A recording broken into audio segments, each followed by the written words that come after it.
तरह से। Dear students, अस्सलाम वालेकुम। मैं डॉक्टर ज़फ़र मीर आज आपको इस प्रोग्राम में वेलकम करता हूँ। आज का प्रोग्राम बेसिकली कोर्स कोड 6508 के मतलब है, टीचिंग ऑफ इंग्लिश से रिलेटेड है, और आज हम यूनिट नंबर 1 के मतलब डिस्कशन करेंगे। और डिस्कशन के लिए आज हमारे साथ एक्सपर्ट मौजूद हैं जो कि वेल रिनोन्ड एजुकेशनिस्ट हैं, डॉक्टर फ़रख अब्बास साहब। इन्होंने पीएचडी लिंग्विस्टिक्स में है। डॉक्टर साहब, आपको मैं वेलकम करता हूँ। और इनकी एक पीएचडी अप्लाइड लिंग्विस्टिक्स में मलेशिया से कंटिन्यू है। और डॉक्टर साहब का काफ़ी ज़्यादा तजर्बा है टीचिंग ऑफ इंग्लिश से रिलेटेड। हायर एजुकेशन में भी डॉक्टर साहब ने काफ़ी इंटरनेशनल और नेशनल आर्टिकल की पब्लिकेशंस हैं इनकी। और इनके काफ़ी सारे स्टूडेंट्स हैं जो डिफरेंट इदारों में इस वक्त टीचिंग कर रहे हैं इंग्लिश के हवाले से। तो डॉक्टर साहब, आपको मोर देन वेलकम। और डॉक्टर साहब, यूनिट नंबर 1 में जो मेरा पहला क्वेश्चन है स्टूडेंट्स के लिए कि ये लैंग्वेज से क्या मुराद है। जब भी हम बात करते हैं teaching of English as a second language, तो ये कॉन्सेप्ट पहले ज़रा स्टूडेंट्स को बताएं कि लैंग्वेज से क्या मुराद है। डॉक्टर साहब, लैंग्वेज अगर हम सिंपलेस्ट पॉसिबल वेज में डिफाइन करें तो एक सिस्टम ऑफ कोड्स है। इसका मतलब है कोई भी ऐसा सिस्टम ऑफ कोड्स जो कि बेसिकली कम्युनिकेशन के लिए यूज होता है, वो लैंग्वेज है। अब लैंग्वेज चूंकि ह्यूमन लैंग्वेज है, ये बड़ा सोफिस्टिकेटेड कोड है, ये सोफिस्टिकेटेड सिस्टम है, और ये ग्रेजुअली बिल्ट होते होते सोफिस्टिकेटेड होता गया। इनिशियली मे बी क्रिटिक्स ये कहते हैं, थीरिस्ट ये कहते हैं कि इतना कॉम्प्लिकेटेड ना हो मे बी, और देयर इज अ थ्योरी के basically there is a possibility कि इनिशियली एक लैंग्वेज थी, लेटर ऑन बहुत सारी लैंग्वेजेस डेवलप होती गई। अब ये सारा कुछ डिपेंड करता है कि नीड क्रिएट होती है तो वहां से एक नई लैंग्वेज क्रिएट हो जाती है, ठीक है ना, और पिछली लैंग्वेज से वो डिविएट होके एक नए कोड्स जनरेट कर देती है और अपनी नई रिकग्निशन बना लेती है। तो इन सिंपलेस्ट पॉसिबल हम ये कह सकते हैं कि लैंग्वेज एक ऐसा मीन्स ऑफ कम्युनिकेशन है जो एक सेट ऑफ कोड्स के ऊपर बेस करता है। अब अगर हम ह्यूमन लैंग्वेज की बात करते हैं तो ह्यूमन लैंग्वेज चूंकि एक सोफिस्टिकेटेड है, जैसा कि हम अभी हमने बात की कि एक सोफिस्टिकेटेड कोड है, सिस्टम है, तो इसमें बेसिकली बहुत सारी फीचर्स यूनिक हो जाएंगी, ठीक है। फॉर एग्जाम्पल एक creativity and productivity of human language की बात की जाती है कि दूसरे सिस्टम ऑफ कोड्स जो हैं, दूसरे जो कम्युनिकेशन के सोर्सेज हैं, जो बेसिकली लैंग्वेज के लिए प्योरली क्वालिफाई नहीं करते कि उनको लैंग्वेज कहा जाए, उसमें इस लेवल की प्रोडक्टिविटी, इस लेवल की क्रिएटिविटी नहीं है। इसका मतलब यह है, इसको अगर हम सिंपली डिफाइन करें कि फॉर एग्जाम्पल अगर हम 50 या 60 साउंड्स के साथ infinite number of words, infinite number of sentences बना सकते हैं, तो इसका मतलब है इसमें higher level of productivity, higher level of creativity जो है वो पाई जाती है। अब अगर हम इस सिस्टम ऑफ कोड को स्टडी करें तो एक इसकी फीचर ये है कि इसमें आर्बिट्रेरीनेस है। आर्बिट्रेरी होने का मतलब ये है कि एक वर्ड है और एक उससे रिलेट होने वाला ऑब्जेक्ट है, उनमें रिलेशनशिप कोई बड़ा लॉजिकल नहीं है, बल्कि वो कन्वेंशनल है। वो over the period of time slowly and gradually develop हुआ है। फॉर एग्जाम्पल, अगर ये जो छत के ऊपर हिलने वाली मशीन है जिसको हम पंखा कहते हैं, देयर इज अ पॉसिबिलिटी कि इसको इस लैंग्वेज के अंदर पंखा कहने की बजाय कार कह दिया जाता, और कन्वेंशनली वो ट्रांसमिट होता होता डिफरेंट जनरेशंस के थ्रू होते हम तक पहुंचता, तो आज हम इसको कार कह रहे होते। इसका मतलब है ये जो सिस्टम ऑफ कोड है, ये एक साउंड और वर्ड के दरमियान जो रिलेशनशिप बनाता है वो कहीं से जनरेट होता है और किसी तरह की लॉजिक नहीं होती, लेकिन with the passage of time जब लोग उसको यूज करना शुरू कर देते हैं तो उसके अंदर कन्वेंशंस इन्वॉल्व हो जाती हैं। इसका मतलब है आज की तारीख के अंदर अगर कोई पंखे को पंखा नहीं कहेगा, कार कहेगा, तो लोग उसको एक्सेप्ट नहीं करेंगे। इसका मतलब है वो जो सिस्टम ऑफ कोड है वो उसको वायलेट कर रहा है, ठीक है। अब उस सिस्टम ऑफ कोड को वायलेट करने की इतनी इजाजत नहीं है। हाँ, बहुत सारी नई चीजें भी लैंग्वेज के अंदर क्रिएट होती रहती हैं, क्योंकि लैंग्वेज के रिसोर्सेज कभी भी वाटर टाइट नहीं होते, उनके एंड्स ओपन होते हैं। इसका मतलब है always there is a possibility कि नए वर्ड्स क्रिएट हो रहे हों लैंग्वेज के अंदर, नए फिनोमेना क्रिएट हो रहे हों, नई चीजें क्रिएट हो रही हों, नए सिंटैक्स स्ट्रक्चर्स, नए पैटर्न्स जो है ना, नए रूल्स डेवलप हो रहे हों, तो ये पॉसिबिलिटी हमेशा रहती है। इसका मतलब ये है कि ये ह्यूमन लैंग्वेज जो है वो एक ऐसा सोफिस्टिकेटेड सिस्टम ऑफ कोड्स है जो कम्युनिकेशन के लिए यूज होता है और over the period of time develop होता ही जा रहा है। फिर एक और चीज जो ह्यूमन लैंग्वेज को बाकी लैंग्वेज सिस्टम ऑफ कोड से, बाकी मीन्स ऑफ कम्युनिकेशन से डिस्टिंग्विश करती है, वो बेसिकली ये है कि इसकी दो फॉर्म्स हैं, रिटन एंड स्पोकन। अगर हम किसी दूसरी स्पीशी की किसी मीन्स ऑफ कम्युनिकेशन को स्टडी करते हैं तो बेसिकली उसमें रिटन फॉर्म नहीं है, स्पोकन तो है, ठीक है। अब ये चूंकि रिटन में है, इसका मतलब ये है कि ये सारी convention generation to generation write up होके डिवेल्प हो रही हैं और यही इसको यूनिक बनाती हैं। सही है। और एक और फीचर जो ह्यूमन लैंग्वेज की है उसको हम कहते हैं डिस्प्लेसमेंट। इसका मतलब ये है कि दूसरे मीन्स ऑफ कम्युनिकेशन जो है वो डिस्प्लेसमेंट की बात नहीं कर सकते। डिस्प्लेसमेंट का मतलब है कोई भी ऐसी चीज जो यहाँ पे फिजिकली मौजूद नहीं है उसकी बात करना। इसका मतलब है हम हेयर एंड नाउ के एनवायरनमेंट से निकल सकते हैं with the help of language. हम लैंग्वेज को यूज करते हुए बहुत सारी ऐसी चीजों की बात कर सकते हैं जो इस वक्त यहाँ पे मौजूद नहीं, जो बेसिकली दूसरी स्पीशीज के साथ मौजूद नहीं है।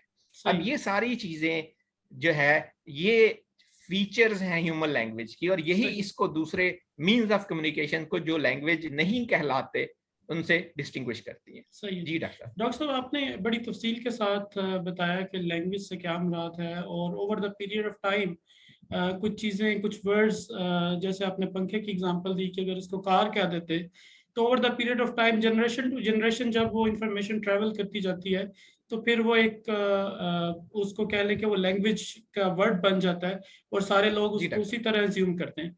तो ये बड़ा अच्छा आपने डिटेल इसको बताया। अब एक सवाल जो अक्सर स्टूडेंट करते हैं कि अगर आपने लैंग्वेज सीखनी है, लैंग्वेज लर्निंग करनी है, तो कौन से फीचर्स हैं ऐसे जो आपको जिनको आपको देखना है या जिनके बारे में आपने जहन में रखना है लैंग्वेज की स्टडी करते हुए? कौन से फीचर्स जो है जिनको हमें मद्देनजर रखना चाहिए, इनके बारे में भी थोड़ी सी रोशनी डाल दें। बेसिकली ये जो फीचर्स हैं इनको एस्पेक्ट्स का नाम भी दिया जाता है कि लैंग्वेज को स्टडी करने के एस्पेक्ट्स क्या हैं, क्या डायमेंशंस है लैंग्वेज की अक्रॉस विच लैंग्वेज को डाइसेक्ट करते हुए हम स्टडी कर सकते हैं। ठीक है। अब हम इसको ग्रेजुअली डिफरेंट लेवल्स के ऊपर देखने की कोशिश करेंगे। फॉर एग्जांपल एक लेवल फोनेटिक्स है, फिर उसके बाद फोनोलॉजी है, उसके बाद मॉर्फोलॉजी है, उसके बाद सिंटैक्स है, उसके बाद सिमेंटिक्स है, प्रैग्मेटिक्स है और डिस्कोर्स है। ये सारे लेवल्स जो है ना डिफरेंट एस्पेक्ट्स कहलाते हैं। फॉर एग्जांपल अगर हम लैंग्वेज को साउंड के लेवल पे स्टडी करते हैं तो बेसिकली उसको या तो हम फोनेटिक्स कहते हैं या फोनोलॉजी कहते हैं। और जब हम उसको किसी ह्यूमन लैंग्वेज से ऊपर रख के बियॉन्ड द लेवल जाके देखते हैं तो फिर हम उसको फोनेटिक्स कहते हैं। जब हम उसको किसी एक पर्टिकुलर ह्यूमन लैंग्वेज के अंदर स्टडी कर रहे होते हैं, with reference to human language study कर रहे होते हैं स्पीच साउंड्स को, तो हम उसको बेसिकली फोनोलॉजी के अंदर लेके जाएंगे। अब फोनेटिक्स जो है उसके फर्दर 3 एस्पेक्ट्स हैं जिसके ऊपर हम फोकस कर सकते हैं। इसका मतलब है लैंग्वेज की स्पीच साउंड्स जो है उसकी फीचर्स को हम फोनेटिक लेवल के ऊपर 3 तरह से स्टडी कर सकते हैं। एक को हम कहते हैं अकूस्टिक। अकूस्टिक का मतलब है उसकी फिजिकल प्रॉपर्टीज। अकूस्टिक का मतलब है हम जब किसी स्पीच साउंड को फिजिकल प्रॉपर्टी के पर्सपेक्टिव में स्टडी करेंगे तो वो बन जाएगी अकूस्टिक फोनेटिक्स। फिर एक है ऑडिटरी फोनेटिक्स। ऑडिटरी का मतलब है कि क्या परसेप्शन क्रिएट हुआ उस स्पीच साउंड का। इसका मतलब है जब स्पीच साउंड हमारे कान के ऊपर पड़ी तो क्या इंप्रेशन क्रिएट हुआ, जब हम उसको स्टडी करेंगे तो वो ऑडिटरी है, ठीक है। और तीसरा जो फोनेटिक्स से रिलेटेड एस्पेक्ट है उसको कहते हैं हम आर्टिकुलेटरी। आर्टिकुलेटरी का मतलब है आवाज पैदा कैसे हुई, आवाज को पैदा करने में डिफरेंट ऑर्गन्स ने कैसे कोई रोल प्ले किया, तो उसको हम आर्टिकुलेटरी फोनेटिक्स के अंदर देखते हैं। इसका मतलब है 3 aspects, articulatory, acoustic and auditory.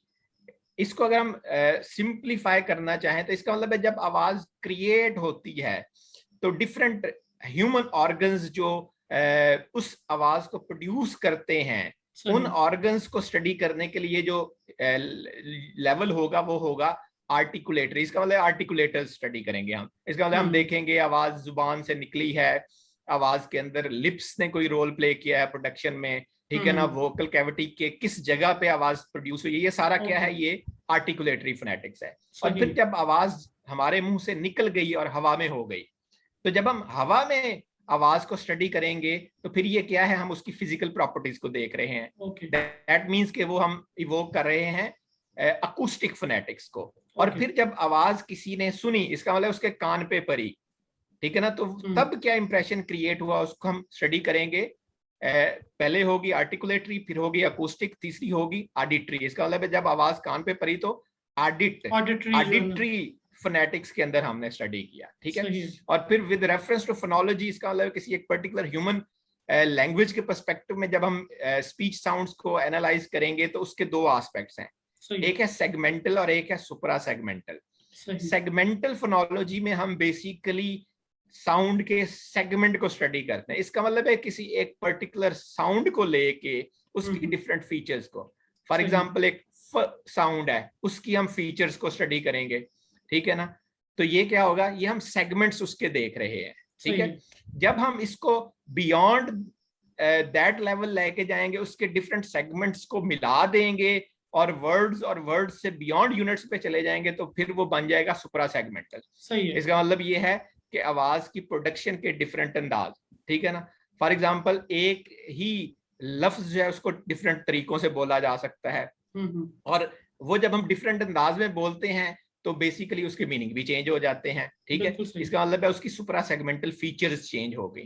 For example मैं कहता हूँ सेंटेंस, मैं कहता हूँ सेंटेंस, इन दोनों के मीनिंग डिफरेंट होंगे, एक वर्ब होगा एक नाउन होगा, ठीक है ना। अब ये क्या हुआ, इसका मतलब है ये सारी चीजें कि जब हम साउंड के कॉम्बिनेशंस को स्टडी करेंगे तो वो क्या हो जाएगा, वो सुपरा सेगमेंटल। इसका मतलब हम डिफरेंट सेगमेंट्स को मिला के स्टडी कर रहे हैं, वो सुपरा सेगमेंटल फोनोलॉजी में चली जाएगी। ये साउंड के लेवल पे दो चीजें आ गई, फोनेटिक्स एंड फोनोलॉजी। फिर हम नेक्स्ट लेवल पे अगर जाएं तो वो है मॉर्फोलॉजी। मॉर्फोलॉजी का मतलब ये है कि ये मॉर्फीम्स की स्टडी है। Morpheme basically minimal unit of grammar है, ओके, ग्रामर का यूनिट। इसका मतलब अगर हम सिंपल वर्ड्स में देखें तो एक है फॉर एग्जांपल बोट। बोट से जब बोट्स बनता है तो इसका मतलब है इसके अंदर एक ग्रामेटिकल यूनिट ऐड हुआ, ठीक है।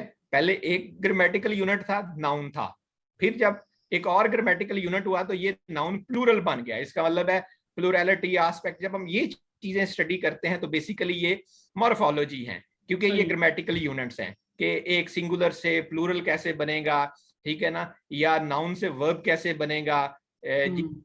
फॉर एग्जांपल एक वर्ड जो है उससे बहुत सारे वर्ड्स क्रिएट होते हैं।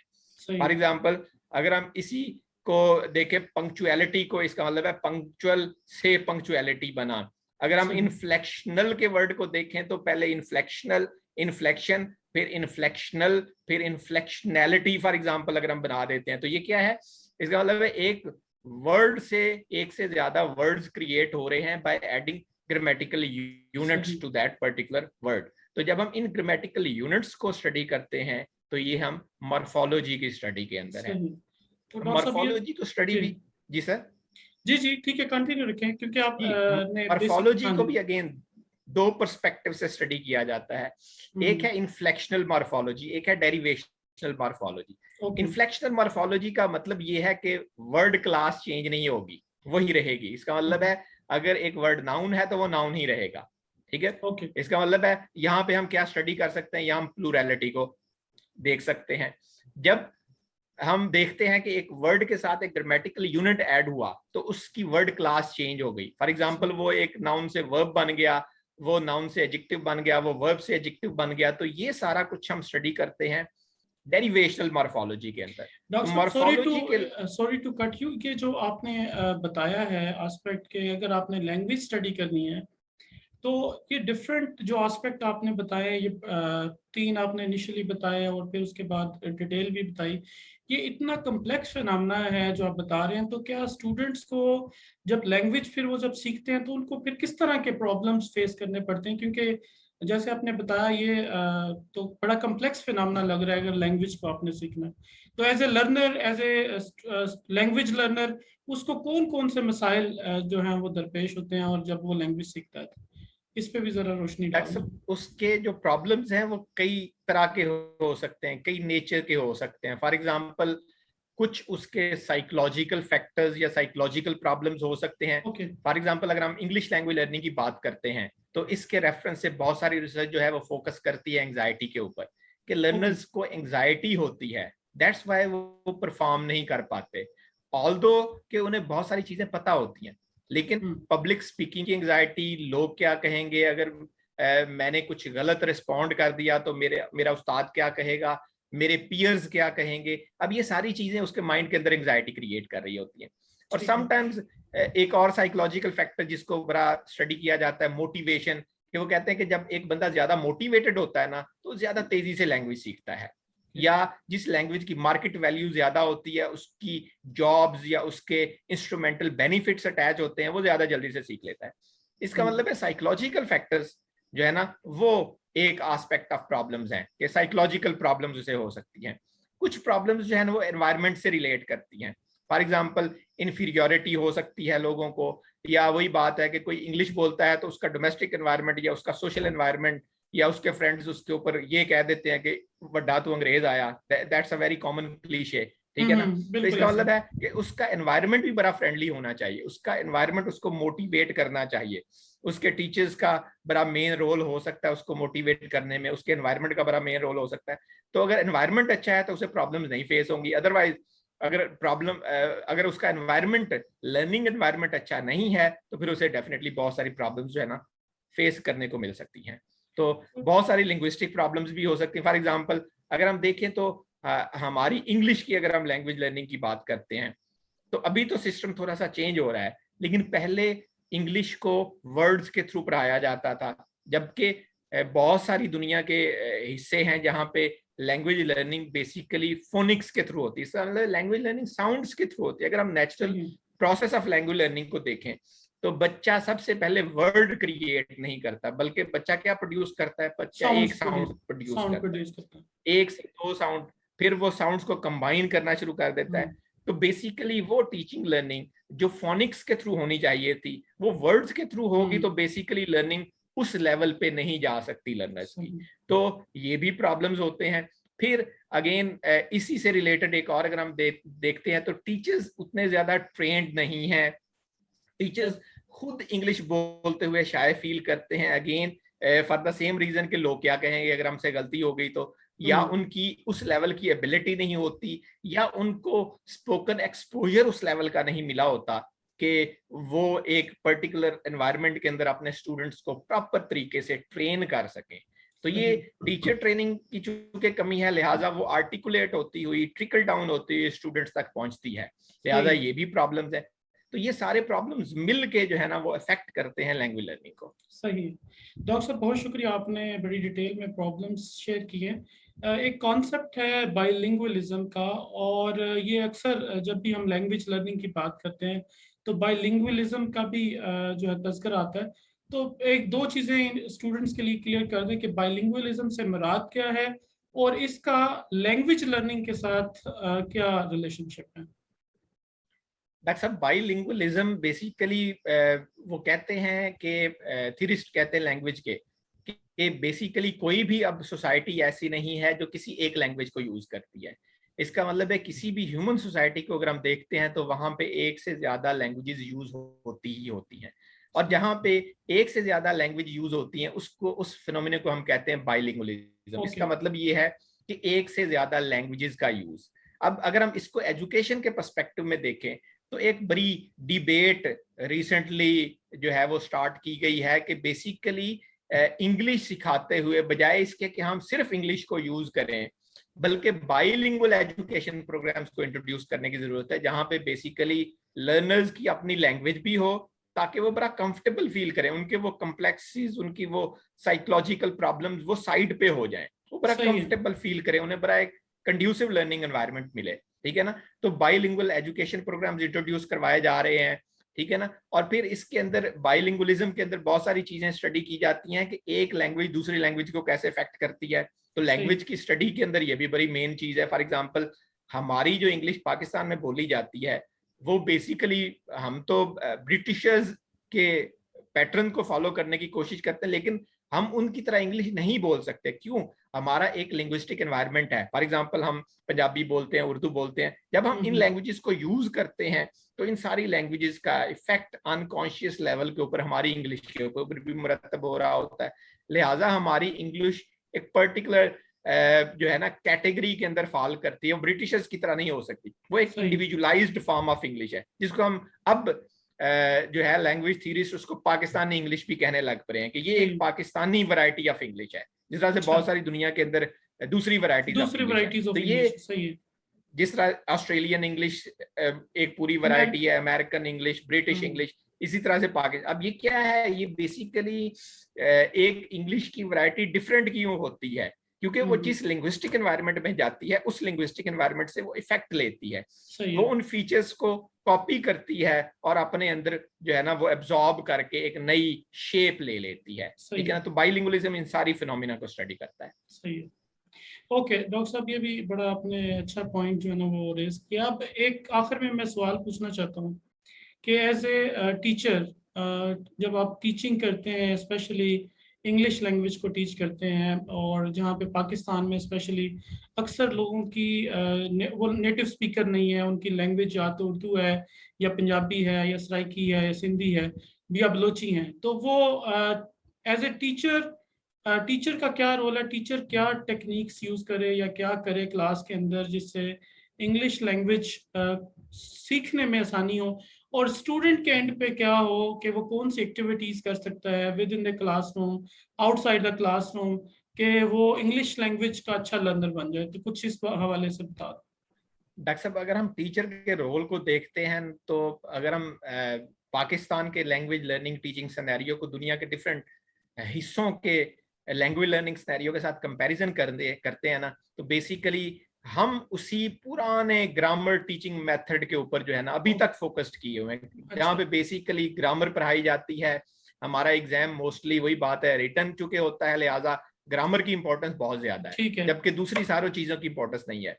अब बेसिकली टीचर को जरूरत है कि वो जो modern techniques of language teaching है उनको सीखे और उनको इम्प्लीमेंट करे। अब पूरी दुनिया के अंदर टास्क बेस्ड लैंग्वेज टीचिंग है, लैंग्वेज टीचिंग लर्निंग को रियल लाइफ सिचुएशंस के साथ अटैच किया जाता है कि बेसिकली छोटे छोटे टास्क दिए जाएं, उनको एक बड़े प्रॉब्लम सॉल्व करने की तरफ लेके आया जाए। इसका मतलब है छोटे छोटे टास्क जो लैंग्वेज को यूज करते हुए स्टूडेंट्स परफॉर्म करते हैं वो बेसिकली एक बड़ी प्रॉब्लम को सॉल्व करने की कोशिश कर रहे होते हैं। इसका मतलब है यही प्रॉब्लम सॉल्विंग एटीट्यूड और यही लर्निंग वो जब अपनी रियल लाइफ में लेके जाते हैं तो ज्यादा अच्छा परफॉर्म करते हैं।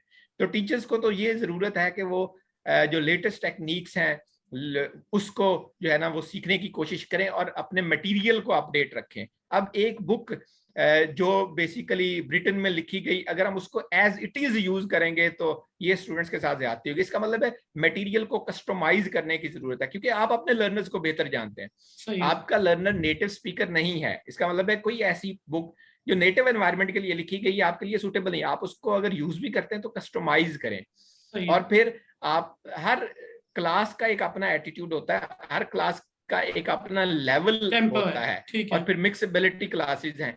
इसका मतलब है टीचर को बड़ा केयरफुली मटेरियल को सिलेक्ट करना है और उस मटेरियल को रियल लाइफ सिचुएशंस के साथ रिलेट करके क्लास के सामने जो है वो प्रेजेंट करना है, ताकि वो अपनी लर्निंग को रियल लाइफ सिनेरियो के साथ रिलेट कर सकें। तो टीचर का तो ये बड़ा इंपॉर्टेंट रोल है।